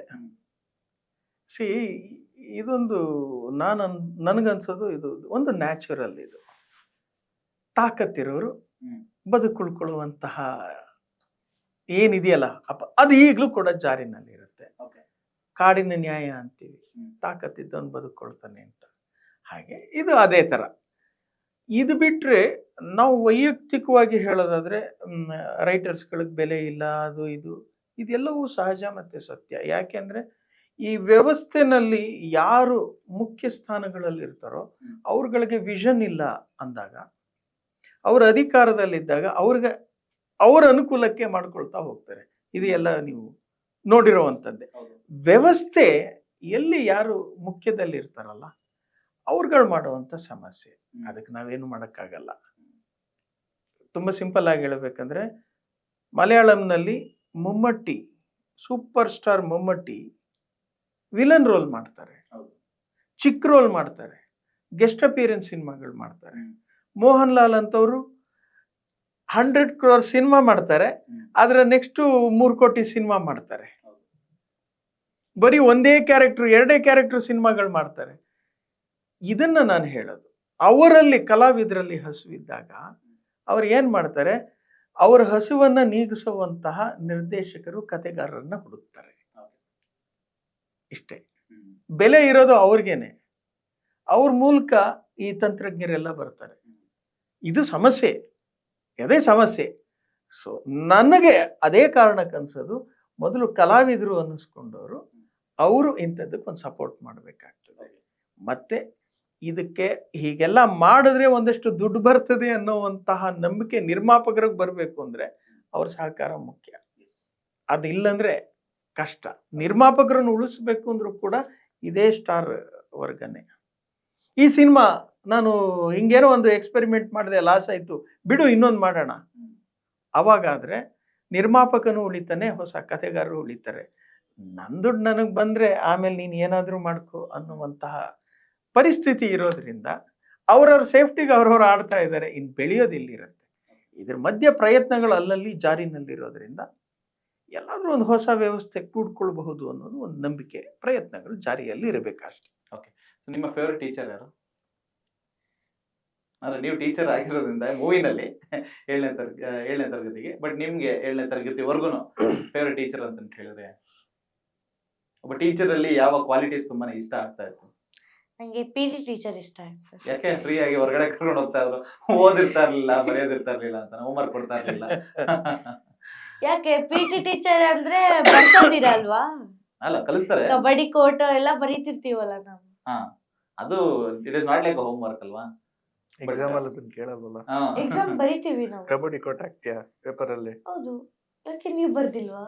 ನಮ್ ಕಾಲದಲ್ಲಿ ನಮ್ ಕಾಲದಲ್ಲಿ ಡ್ರಾಯಿಂಗ್ ಎಲ್ಲ ನಾವು ಇದೆ. ಈಗಲೇ ಕೇಳಿದ್ದು. ಓಕೆ. ಸೊ ಅಂದ್ರೆ ನೀವೆಲ್ಲ ಜನ್ ಆಲ್ಫಾ ಕಿಡ್ಸ್ ಅಲ್ವಾ? ಸೊ ಹಾಗಾಗಿ ಹೇಳಿ, ಇವಾಗ ನಿಮ್ಗೆ ಒಂದು ಟೀಚರ್ ಅಲ್ಲಿ ಕ್ವಾಲಿಟಿ ತುಂಬಾ ಇಷ್ಟ ಆಗುತ್ತೆ ಅನ್ನೋದಾದ್ರೆ? ನನ್ಗೆ ಟೀಚರ್ ಇಷ್ಟ ಆದ್ರೆ ಸಬ್ಜೆಕ್ಟ್ ಇಷ್ಟ ಆದಂಗೆ. ಓಕೆ. ಏನ್ ಕ್ವಾಲಿಟಿ ಇಷ್ಟ ಆಗುತ್ತೆ ನಿಮ್ಗೆ ಜಾಸ್ತಿ? ಜಾಸ್ತಿ ಮ್ಯಾಥ್ಸ್ ಇಷ್ಟ ನನ್ಗೆ. ಮ್ಯಾಥ್ಸ್ ಇಷ್ಟನಾ? ತುಂಬಾ ಟಫೆಸ್ಟ್ ಸಬ್ಜೆಕ್ಟ್, ಬಟ್ ಆದ್ರೆ ನಿಮ್ಗೆ ಇಷ್ಟ ಆಗುತ್ತೆ. ನಮ್ ಮ್ಯಾಮ್ ತುಂಬಾ ಚೆನ್ನಾಗಿ ಹೇಳ್ಕೊಡ್ತಾರೆ, ಅದಕ್ಕೆ ಇಷ್ಟ. Okay, very nice. And sir, ಈಗ ನಿಮಗೆ ಕೇಳೋದಾದ್ರೆ, ಆದಿತ್ಯ ಸರ್ ಒಂದು ಸ್ಪೆಷಲ್ ಅಪಿಯರೆನ್ಸ್ ಮಾಡಿದ್ದಾರೆ, ಗೆಸ್ಟ್ ಅಪಿಯರೆನ್ಸ್ ಆಗಿ. ಅಂಡ್ ಸಂತೋಷ್ ಲಾಡ್ ಅವರು ಯಾರಿಗೂ ಕೂಡ ಡೇಟ್ ಕೊಡದೇನೆ ಇರುವಂತವ್ರು, ನಿಮ್ಗೆ ಹೆಂಗ್ ಕೊಟ್ರು ಅನ್ನೋದನ್ನೇ ಮೇನ್ ಕ್ವಶನ್ ಮಾರ್ಕ್ ಎಲ್ಲರಿಗೂ. ಹೌದು, ಇದು ಒಂದು ಇದನ್ನೇ ನಾನು ಹೇಳ್ತೀನಿ ಇಂಪಾರ್ಟೆಂಟ್. ಈ ಸಿನಿಮಾದ ಒಂದು ದೊಡ್ಡ ವಿಶಿಷ್ಟ ಬಂದು, ನಾವು ಡಿಸೆಂಬರ್ನಲ್ಲಿ ಶುರು ಮಾಡಿದ್ದು ಈ ಸಿನಿಮಾ. ಯಾವುದು? 24 ಡಿಸೆಂಬರ್. 25 ಫೆಬ್ರವರಿ 23ಕ್ಕೆ ನಾವು ಇಡೀ ಸಿನಿಮಾದ 80% ಮುಗಿಸಿದ್ವಿ, ಮುಗಿದೋಗಿತ್ತು. ಇದರಲ್ಲಿ ಒಂದು DC ಕ್ಯಾರೆಕ್ಟರ್ ಬರ್ತದೆ ಮುಖ್ಯವಾಗಿ. ಈ DC ಕ್ಯಾರೆಕ್ಟರು ಇವಳ ಉದ್ದೇಶಕ್ಕೆ ಸಹಾಯ ಮಾಡ್ತದೆ. ಸೊ ಅದು ಹೇಗೆ ಮಾಡ್ತದೆ, ಯಾಕೆ, ಏನು, ಅಂಥದ್ದು ಏನಾಯ್ತು, ಇದೆಲ್ಲ ಒಂದು ಕತೆ ಇದೆ. ಅದು ಆಮೇಲೆ ಅವರು ಯಾವ ರೀತಿ ಮಾಡೋದಕ್ಕೆ ಸಾಧ್ಯ ಇರುತ್ತೆ, ಇವಳ ಉದ್ದೇಶ ಈಡೇರಬೇಕು ಅಂದ್ರೆ ಅಂತ. ಮತ್ತೆ ಇವಳು ಯಾವ ಸ್ಕೀಮಲ್ಲಿ ತರ್ತಾರೆ, ಅದೆಲ್ಲ ಏನೋ ಇದೆ. ನನಗೇನು ಅನ್ಸಿತ್ತು, ಇಂಥದ್ದೊಂದು ಪಾತ್ರವನ್ನು ನಿಭಾಯಿಸೋದಕ್ಕೆ, ಜನಗಳಿಗೆ ತಲುಪೋದಕ್ಕೆ ಅಧಿಕಾರದಲ್ಲಿರುವಂತಹ ಸಮರ್ಥರು ಇದ್ರೆ ಇವಾಗ ಸಂದೇಶ ನೀಟಾಗಿ ತಲುಪತ್ತೆ. ಏನೇನೆಲ್ಲ ವ್ಯವಸ್ಥೆಯಲ್ಲಿದೆ ಅನುಕೂಲಗಳು, ಇದನ್ನ ಹೇಗೆ ಬಳಸ್ಬೋದು. ನಾನು ಅದಕ್ಕೆ ನಾಗೇಂದ್ರ ಪ್ರಸಾದ್ ಅವ್ರನ್ನ, ಸರ್ ಈ ಥರದ ಪಾತ್ರನ ಸಂತೋಷ್ ಲಾಡ್ ಅವ್ರು ಮಾಡಿದ್ರೆ ಚೆನ್ನಾಗಿರುತ್ತೆ ಅಂತ ಕೇಳಿದೆ. ಅವ್ರಿಗೆ ತುಂಬ ಪರಿಚಯ ಅವರು. ಸರಿ, ಇವರು ಅದಕ್ಕೇನಂತೆ ಕೇಳೋಣ ಬನ್ನಿ ಅಂತ ಒಂದ್ ದಿವಸ 2 ದಿವಸ ಟ್ರೈ ಮಾಡಿ ಕರ್ಕೊಂಡೋದ್ರು. ಕರ್ಕೊಂಡೋಗಿ ಕೂರಿಸಿ ಅವ್ರು, ಇದು ಎಂಥದ್ದು ಇದು ಕತೆ, ಈಗ ನಾನು ಏನು ಮಾಡ್ಬೇಕು, ಕತೆ ಬಗ್ಗೆ ಚರ್ಚೆ ಮಾಡಿದ್ರು ಎಲ್ಲ. ಈಗ ನಾನು ಏನು ಮಾಡ್ಬೇಕಪ್ಪ ಅಂದ್ರು. ಸರ್ ಇದ್ರಲ್ಲಿ DC ಪಾತ್ರ ನೀವು ಮಾಡಬೇಕು. ನಾನು ಆಕ್ಟಿಂಗ್, ಅಯ್ಯೋ ನಿಮ್ಗೆ ಅವ್ರ ಬಾಯಲ್ಲಿ ಕೇಳಬೇಕು ನೀವು. ಯಾವ್ದಾರು ಒಂದು ಪ್ರೆಸ್ ಮೀಟು ಮಾಡಿಸ್ತೀವಿ, ಸಿಕ್ಕಾಗ ಅವರು ಹೇಳ್ತಾರೆ ಅದು. ಆಮೇಲೆ ಏನೇನೆಲ್ಲ ಪಾಪ ನನಗೆ ತುಂಬ ತೊಂದರೆ ಆಯ್ತಪ್ಪ ಅಂತೆಲ್ಲ ಅವರು ತುಂಬ ಹೇಳಿದ್ರು. ಸರಿ, ಅದು ಎಂಥದ್ದು ಮರೆಯಾದಂಗೆ ಹಿಂಗೆ ಇಲ್ಲ, ನೀವು ಯಾಕೆ ಮಾಡಬೇಕು ಅಂತ ನಾಗೇಂದ್ರ ಪ್ರಸಾದ್ ಅವರು ನಾವು ಕನ್ವೆ ಮಾಡಿದ್ವಿ. ಆಯ್ತಪ್ಪ ಮಾಡ್ತೀನಪ್ಪ ಗೆಳೆ, ನೀವು ಹೇಳದ್ಮೇಲೆ ಇದು ಸರಿ ಇದೆ, ಚೆನ್ನಾಗಿದೆ ಕತೆ, ಆಯ್ತಪ್ಪ ನಾನು ಮಾಡ್ತೀನಿ ಅಂದರು. ನಾವು ಮಾರನೇ ದಿವಸ ಪ್ರೆಸ್ ಮೀಟ್ ಇತ್ತು, ಅದು ನೀವೇ ಅನೌನ್ಸ್ ಬಂದು ನಾನು ಮಾಡ್ತೀನಿ ಬಿಡು ಅಂದರು. ಮಾರನೇ ದಿನ ಒಂದು ಪ್ರೆಸ್ ಮೀಟು ಅನೌನ್ಸ್ ಮಾಡಿಬಿಟ್ರು. ನಮ್ಗೆ ಇಡೀ ಸಿನಿಮಾಗ ನಾವು ಅದೇನೆ. ಸಂತೋಷ್ ಲಾಡ್ ಅವರು ನಟಿಸ್ತಿದ್ದೆ. ಇಲ್ಲಿಂದ ಕಾಯಕ್ ಶುರುವಾಯ್ತು. ಕಾದು ಕಾದು ಕಾದು ಸುಮಾರು ಒಂದು 9 ತಿಂಗಳು. ಮಾರ್ಚ್ ಇಂದ ಡಿಸೆಂಬರ್ ತನಕನೂ ಕಾದ್ವಿ ನಾವು. ಅದೊಂದು 8-9 ತಿಂಗಳು. ಕೊನೆಗೆ ಅವರು ಡಿಸೆಂಬರ್ನಲ್ಲಿ ಇನ್ನು ಆಗದೇ ಇಲ್ಲ ಅಂತನ್ನುವಂತ ಪರಿಸ್ಥಿತಿ ಬಂತು. ಏನು ಬಿಟ್ರಿ ಇನ್ನು ಆಗದೇ ಇಲ್ಲಲ್ಲ, ಅವ್ರು ಆಗಲ್ಲ ಅಂದ್ಬಿಟ್ರು ಅವರು. ಸರಿ, ಇಮ್ಮಿಡಿಯೇಟ್ ಆಗಿ ಅವ್ರ ಬದಲಿಗೆ ನಾವು ಆದಿತ್ಯ ಅವ್ರನ್ನ ಅಪ್ರೋಚ್ ಮಾಡಿದ್ವಿ ದುಡ್ಡವ್ರ ಮೂಲಕ. ಸರಿ, ಅವ್ರಿಗೂ ಇದ್ರದ್ದು ಕಾನ್ಸೆಪ್ಟ್ ಒಂದು ಚೆನ್ನಾಗಿದೆ ಅಂತ ಅನ್ನಿಸ್ತು. ಅವರು ಜಾಯಿನ್ ಆದ್ರು. ಅವರು ತುಂಬಾ ಒಳ್ಳೆ ಪರ್ಫಾರ್ಮ್ ಮಾಡಿದ್ದಾರೆ. ದಟ್ ಯು ಕ್ಯಾನ್ ಸಿ, ನೀವು ನೋಡಬಹುದು. ಅದು ಒಂದು ಘನತೆಯುತವಾದಂತಹ ಒಂದು ಪಾತ್ರವನ್ನ ಮಾಡಿದ್ದಾರೆ, ನಿಭಾಯಿಸಿದ್ದಾರೆ ಅವರು ಇದರಲ್ಲಿ. ಇದಾದ್ಮೇಲೆ ನಾನು ಬಿಟ್ಟಿರ್ಲಿಲ್ಲ. ಆ ಕೊನೆಯಲ್ಲಿ ನಮಗೆ ಇನ್ನೊಂದು ಪಾತ್ರ ಬೇಕಿತ್ತದು. ಇಲ್ಲಿಂದ ಮೇಲಕ್ಕೆ ಆ ಪಾತ್ರ ಈ ತರದ ಒಂದು ಸಂದೇಶನ ತಲುಪಿಸೋದಕ್ಕೆ ಸರ್ಕಾರದ ಕಡೆ ಇದರಿಂದ ಅದೊಂದು ಪಾತ್ರನಾದ್ರೂ ನೀವು ಮಾಡ್ಲೇಬೇಕು ಅಂತ. ಅಲ್ಲ, ಏನ್ ಮಾಡಿದ್ರೆ ಬಿಡಲ್ಲ. ಸರಿ, ಅದನ್ನ ಮಾಡ್ಕೊಡ್ತೀನಿ ಬಿಡು, ಒಂದ್ ದಿವಸ ಮಾಡೋಣ ಬಿಡು ಹಿಂಗೆ ಹೇಳ್ತಾ ಇದ್ರು. ಕೊನೆಗೆ ಈಗ ಲಾಸ್ಟ್ ವೀಕ್ ಎಲ್ಲ ಹೋಗಿ ಕೂತ್ಕೊಂಡು ಅದನ್ನು ಮಾಡಿಸ್ಬಿಟ್ವಿ. ಅಲ್ಲಿ ಅವರು ಓಪನ್ ಆಗಿ ಹೇಳ್ತಾ ಇದ್ರು, ಇಲ್ಪ ಏನು ಇದೊಂದಲ್ವಾ, ಇವತ್ತೊಂದ್ ದಿವಸ ಅಲ್ವಾ, ಆಯ್ತು ಮಾಡ್ತೀನಿ. ಏನ್ ಮಾಡ್ಬೇಕು ಎಲ್ಲ ಅವ್ರಿಗೂ. ಇವಳೇ ಮೇಕಪ್ ಮಾಡಿದ್ದು, ಅದೆಲ್ಲ ಮಜಾ ಇದೆ ನಮಗೆ. ಇವಳೇ ಮೇಕಪ್ ಮಾಡೋದು. ನಾನು ಬಣ್ಣ ಹಚ್ಚಲ್ಲ ಅಂತ. ಸರ್, ಲೈಟ್ ಪ್ರಾಬ್ಲಮ್ ಆಗತ್ತೆ, ನಾವು ಬಣ್ಣ ಹಚ್ಬೇಕು. ಓಕೆ, ಬಣ್ಣ ಹಚ್ಚಿ ಅವ್ರಿಗೆ ಮೇಕಪ್ ಹಾಕಿ, ಸರ್ ಇದು ಹಿಂಗ್ ಆಯ್ತಪ್ಪ. ಅವ್ರ ಸ್ನೇಹಿತರೆಲ್ಲ ಕೇಳ್ಬೇಕು, ನೀವ್ ಎಂತ ದೊಡ್ಡ ಸಾಧನೆ ಮಾಡಿದಿರಿ ನಿಮಗ್ ಗೊತ್ತಿಲ್ಲ. ಅವ್ರು ತುಂಬಾ ಸಿನಿಮಾಗಳು ಪ್ರೊಡ್ಯೂಸ್ ಮಾಡಿದ್ದಾರೆ, ಹಿಂದಿ, ತಮಿಳು, ತೆಲುಗು, ಅದೆಲ್ಲ ದೊಡ್ಡ ಇದ್ರದ್ದಿದೆ. ಸುಭಾಷ್ ಗೈರ್ ಪ್ರತಿಯೊಬ್ರು ಅವ್ರನ್ನ ಅವ್ರ ಸಿನಿಮಾದಲ್ಲಿ ಮಾಡಿಸೋದಕ್ಕೆ ಟ್ರೈ ಮಾಡಿದ್ದಾರೆ. ನನ್ಗೆಲ್ಲಿ ಹೋಗಲ್ಲೇ ಅಂತಂತಿದ್ದವ್ರು ಅದ್ ಹಿಂಗ್ ನಿಮ್ ಸಿನಿಮಾ ಒಪ್ಕೊಂಡ್ರು, ಅದ್ ಏನ್ ಮಾಡೋರು, ನಮ್ಗೊಂದು ಸನ್ಮಾನ ಮಾಡ್ತಾರಂತ ಅವ್ರ ಸ್ನೇಹಿತರು. ದೊಡ್ಡ ಮ್ಯಾಜಿಕ್ ನಡೆದಿದೆ. ನಾವು ಹಿಂದೆ ಬಿದ್ದಿದ್ದಕ್ಕೂ ಅದಾಗಿದ್ದಕ್ಕೂ ಕೊನೆಗೆ ಅವ್ರಿಗೆ ಇಲ್ಲ ಅನ್ನಕ್ಕಾಗದೆ ಆಮೇಲೆ ಕೊನೆ ಇದ್ರದ್ದು ಎಲ್ಲ ಲಾಸ್ಟ್ ಡೇ ಅದೊಂದು ಪಾತ್ರದನ್ನು ಮಾಡಿ ಮುಗಿಸಿ ಅವ್ರ ಮೇಲೆ ಸಿನಿಮಾ ಎಂಡ್ ಆಗತ್ತೆ. ಅವರು ಮತ್ತೆ ಇವ್ರ ಮೇಲೆ ಅದಾದ್ಮೇಲೆ ಈಚೆ ಬಂದು ದಯವಿಟ್ಟು ಕ್ಷಮಿಸ್ರಪ್ಪ, ತುಂಬಾ ತೊಂದರೆ ಕೊಟ್ಬಿಟ್ಟೆ, ನಮಗೆ ಹೆದರಿಕೆ ಆಗಲ್ಲ. ಈಗಲೂ ತುಂಬಾ ಒದ್ದಾಡಿದೀನಿ, ಹೆಂಗೆ ಬಂದಿದೆ ಏನು ಅಂತ ಗೊತ್ತಿಲ್ಲ. ಏನೋ ಮಾಡಿದೀನಿ, ಒಳ್ಳೇದಾಗ್ಲಿ. ಈಗ ಇನ್ನು ಏನಾಗಬೇಕು ಹೇಳಿ, ನನ್ನಿಂದ ಏನಿರುತ್ತೆ. ಉದ್ದೇಶ ಚೆನ್ನಾಗಿರೋದ್ರಿಂದ ನಾನು ಕೈ ಜೋಡಿಸಿದ್ದೀನಿ. ಈ ಸಿನಿಮಾದ ಉದ್ದೇಶ ಚೆನ್ನಾಗಿದೆ, ಇದು ಈಡೇರಬೇಕು ಅನ್ನುವಂಥದ್ದು ಒಂದು ಕತೆ. ಸೊ ಇದು ಸಂತೋಷ್ ಲಾಡ್ ಅವರ ಎಪಿಸೋಡು. ಅವರ ಜಾಗಕ್ಕೆ ಆದಿತ್ಯ ಅವರು ಬಂದು ಅವರು ಕೂಡ ಅಭಿನಯಿಸಿ ಒಂದು ಅತಿಥಿ ಪಾತ್ರ 3 ದಿವಸ ಅವರು ಬಂದಿದ್ರು. ಇಲ್ಲ, ಸೊ ಶಿಕ್ಷಣ ಅನ್ನೋದು ಎಷ್ಟು ಇಂಪಾರ್ಟೆಂಟ್ ಆಗುತ್ತೆ ಒಬ್ಬ ಮಗುವಿಗೆ ಬೆಳಿಬೇಕಾದ್ರೆ? ಎಜುಕೇಶನ್ ತುಂಬಾ ಇಂಪಾರ್ಟೆಂಟ್ ಅಲ್ವಾ? ಒಂದು ಪ್ರತಿಯೊಂದು ಮಗುಗೂ ಕೂಡ ಇಂಪಾರ್ಟೆಂಟ್. ನಾಲೆಡ್ಜ್ ಬೇಸ್ ಇರುತ್ತಲ್ಲ ಎಜುಕೇಶನ್, ಸೊ ಅದಕ್ಕೆ ಇಂಪಾರ್ಟೆಂಟ್. ಸೊ ನಿಮಗೆ ಕೇಳೋದಾದ್ರೆ ಎಷ್ಟು ಇಂಪಾರ್ಟೆಂಟ್ ಎಜುಕೇಶನ್ ಅನ್ನೋದು? ಸರ್, ಎಜುಕೇಶನ್ ಬರೀ ಬುಕ್ಸ್ ಅಲ್ಲ, ಬೇರೆ ಬೇರೆ ಕಾನ್ಸೆಪ್ಟ್ ಅಲ್ಲೂ ಅವ್ರಿಗೆ ಮಕ್ಳನ್ನ ರಿಯಾಲಿಟಿಯಲ್ಲಿ ಇರಬೇಕು. ಏನ್ ನಡೀತಿದೆ ಬರೀ ಬುಕ್ಕಲ್ಲಿ ಓದ್ಬಿಟ್ಟು ಆಮೇಲೆ ಅವ್ರಿಗೆ ಗೊತ್ತಾಗುತ್ತೆ ಇದು ಹೇಳ್ಕೊಟ್ಟಿಲ್ಲಲ್ಲ ಅಂತ. ಎಲ್ಲ ಹೇಳ್ಕೊಡೋದು ಅದು ಎಜುಕೇಶನ್ ಆಗುತ್ತೆ. ಬರೀ ಬುಕ್ ಓದು ಎಕ್ಸಾಮ್ ಬರೀ ದಟ್ ಇಸ್ ನಾಟ್. ಆಮೇಲೆ ಅವ್ರು ಹೇಳ್ಕೊಡೋದು ಒಂಚೂರು ಅವ್ರಿಗೆ ಕನ್ವೆ ಆಗೋ ಥರ ಹೇಳ್ಕೊಟ್ರೆ ಅವ್ರಿನ್ನೂ ಆಸಕ್ತಿ ಜಾಸ್ತಿ ಅವ್ರಿಗೆ ಬೆಳೆಯುತ್ತೆ, ಇನ್ನು ಕಲಿಬೇಕು ಅಂತ. ಸೊ ಹಂಗೆ ಇಟ್ಕೊಂಡು ಎಜುಕೇಶನ್ ಕಾನ್ಸೆಪ್ಟ್ ಆದ್ರೆ ಚೆನ್ನಾಗಿರುತ್ತೆ. ಓಕೆ, ಸೊ ಈ ಒಂದು ಶಿಕ್ಷಣವನ್ನ ಒಂದು ಮನರಂಜನಾತ್ಮಕವಾದಂತಹ ಒಂದು ಸಂದೇಶದ ಜೊತೆಗೆ ಒಂದು ಸಾಮಾಜಿಕ ಕಳಕಳಿನ ಇಟ್ಕೊಂಡು ನೀವೊಂದು ಚಿತ್ರಣ ಮಾಡಿದ್ದೀರಿ ಸರ್. ಆ್ಯಂಡ್ ತುಂಬಾನೇ ಪರಿಶ್ರಮ ಇದೆ ಇದ್ರ ಹಿಂದೆ ಅಂತ ಹೇಳಿ ಕೂಡ ಗೊತ್ತು. ಆ್ಯಂಡ್ ಬಹಳಷ್ಟು ವರ್ಷದ ನಿಮ್ಮ ಒಂದು ಅನುಭವನ ಈ ಒಂದು ಚಿತ್ರದ ಮುಖಾಂತರ ನಮ್ಮ ಜನರಿಗೆ ತಲುಪಿಸ್ತಾ ಇದ್ದೀರಾ. ಖುಷಿ ಆಗ್ತಾ ಇದೆ. ಜನವರಿ 16ನೇ ತಾರೀಕು ನೋಡೋದಕ್ಕೆ ನಾವೆಲ್ಲರೂ ಕೂಡ ಕಾತರದಿಂದ ಕಾಯ್ತಾ ಇದ್ದೀವಿ. ಸೊ ಭಾರತಿ ಟೀಚರ್ ತೆರೆ ಮೇಲೆ ಬರಬೇಕು ಅಂತ ಹೇಳಿ ಕನ್ಸ್ಕೊಂಡಂತಹ ಒಂದು ದಿನಗಳು ಇವಾಗ ನನಸಾಗ್ತಾ ಇದೆ. ಅಂಡ್ ಒಳ್ಳೇದಾಗ್ಲಿ ನಿಮ್ಮ ಇಡೀ ತಂಡಕ್ಕೆ. ಅಂಡ್ ನಾವೆಲ್ಲರೂ ಕೂಡ ಥಿಯೇಟರ್ ಅಲ್ಲಿ ಸಿಗೋಣ sir. Thank you so much ಇಷ್ಟೊತ್ತು ನಮ್ಮ KFI ಜೊತೆ ಮಾತಾಡಿದ್ದಕ್ಕೆ. ಥ್ಯಾಂಕ್ ಯು, ಧನ್ಯವಾದಗಳು. ಇದೇ ಜನವರಿ 16ರಿಂದ ನಮ್ಮ ಭಾರತಿ ಟೀಚರ್ ಚಲನಚಿತ್ರ ನಿಮ್ಮ ಹತ್ತಿರದ ಚಿತ್ರಮಂದಿರಗಳಲ್ಲಿ ಬಿಡುಗಡೆ ಆಗ್ತಾ ಇದೆ. ಇದ್ರ ವಿಶೇಷಗಳು ಇನ್ನೂ ಕೂಡ ಇದೆ, ಅದನ್ನ ಮುಂದಿನ ದಿನಗಳಲ್ಲಿ ತಿಳಿಸ್ಕೊಡ್ತೀವಿ. ದಯಮಾಡಿ ಎಲ್ಲರೂ ಚಿತ್ರಮಂದಿರಕ್ಕೆ ಬಂದು ನಮ್ಮ ಚಿತ್ರವನ್ನ ವೀಕ್ಷಿಸಿ, ಹರಸಿ, ಹಾರೈಸಿ, ಹಾಗೆ ನಿಮ್ಮ ಮಕ್ಕಳುಗಳಲ್ಲಿ ಕಲಿಸುವಂತಹ ಒಂದು ಮನೋಭಾವವನ್ನ ಬೆಳೆಸಿ ಅವರನ್ನ ಪ್ರೋತ್ಸಾಹಿಸಿ, ಇದು ನಮ್ಮ ಮನವಿ. Yes sir. ಸೊ ಜನವರಿ 16ನೇ ತಾರೀಕು ಭಾರತಿ ಟೀಚರ್ ಬರ್ತಾ ಇದ್ದಾರೆ. ಕಲಿಯೋಣ ಮತ್ತೆ ಕಲಿಸೋಣ. ಸಂಕ್ರಾಂತಿ ಹಬ್ಬಕ್ಕೆ ಸೊ ಎಲ್ಲರಿಗೂ ಕೂಡ ಸುಗ್ಗಿ ಅಂತಾನೆ ಹೇಳ್ಬೋದು. ಸೊ ನಿಮ್ಗೂ ಕೂಡ ಹಬ್ಬದ ವಾತಾವರಣ ಸೃಷ್ಟಿಯಾಗ್ಲಿ ಅಂಡ್ ಒಳ್ಳೇದಾಗ್ಲಿ ಇಡೀ ಸಿನಿಮಾ ತಂಡಕ್ಕೆ. ಧನ್ಯವಾದಗಳು, ನಮಸ್ಕಾರ Thank you sir. so much.